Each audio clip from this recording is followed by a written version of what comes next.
L'automne est bien installé, il est temps de cueillir les dernières grappes de raisin. Mais attention, nous ne vous proposons pas un reportage sur la dégustation de vin. Nous allons ici mettre les faits et les chiffres à l'épreuve d'une des questions majeures de notre époque, le réchauffement climatique. De belles grappes de raisin et pourtant, nous sommes au Royaume-Uni.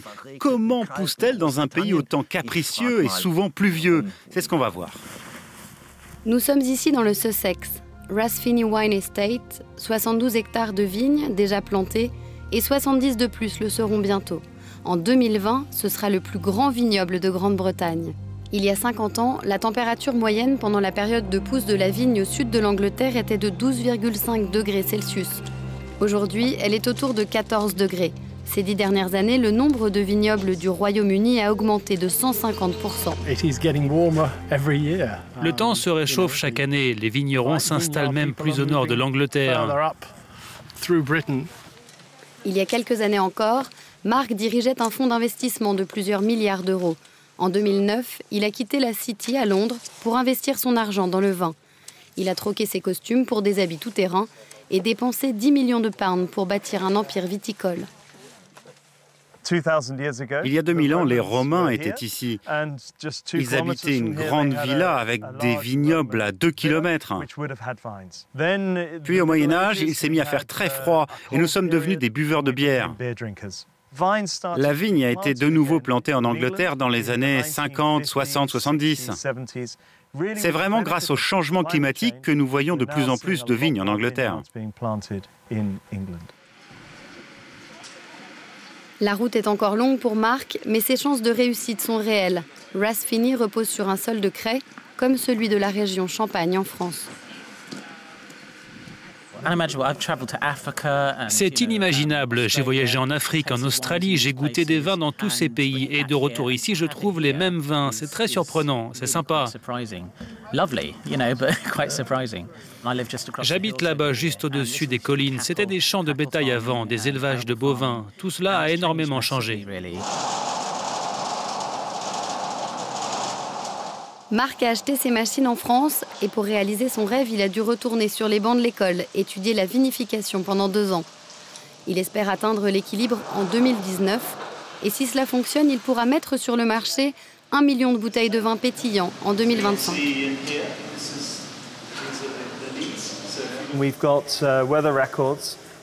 Nous avons eu des records de température que l'on n'avait pas eus depuis plus de 100 ans. Et quand on regarde de près les chiffres, on voit que les températures annuelles ont augmenté ces 25-30 dernières années. Nous avons davantage de possibilités de ramasser les grappes au bon moment pour avoir le bon taux de sucre, la bonne acidité, le bon équilibre pour faire un très bon vin pétillant.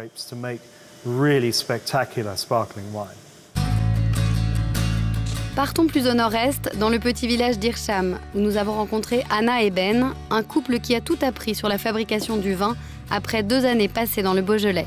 Avant cela, ils ont voyagé dans les vignobles du monde entier, cueilli du raisin en Californie et en Grèce, travaillé en Argentine, visité le Chili, l'Afrique du Sud, la Nouvelle-Zélande et l'Australie.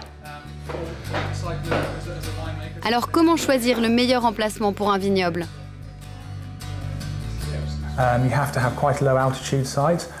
Vous devez choisir un terrain de basse altitude, idéalement près de la côte, pour lutter contre le risque de gel.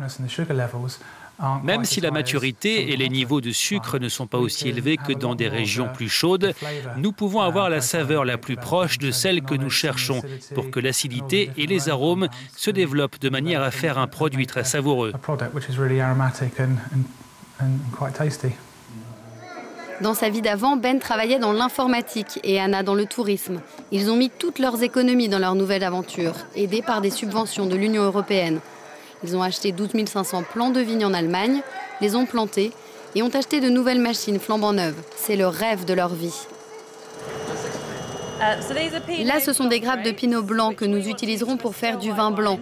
Donc nous les cueillerons le plus tard possible pour avoir la meilleure maturité. Nous avons rencontré Alistair Nesbitt à l'université de East Anglia. Il a mené des recherches approfondies sur l'impact des changements climatiques sur la viticulture au Royaume-Uni.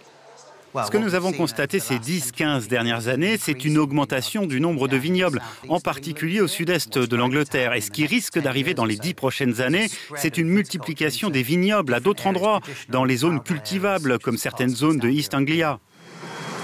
Alistair court le pays pour soutenir des pionniers comme Ben avec son savoir scientifique. Il collecte des données sur les températures, le vent, l'humidité.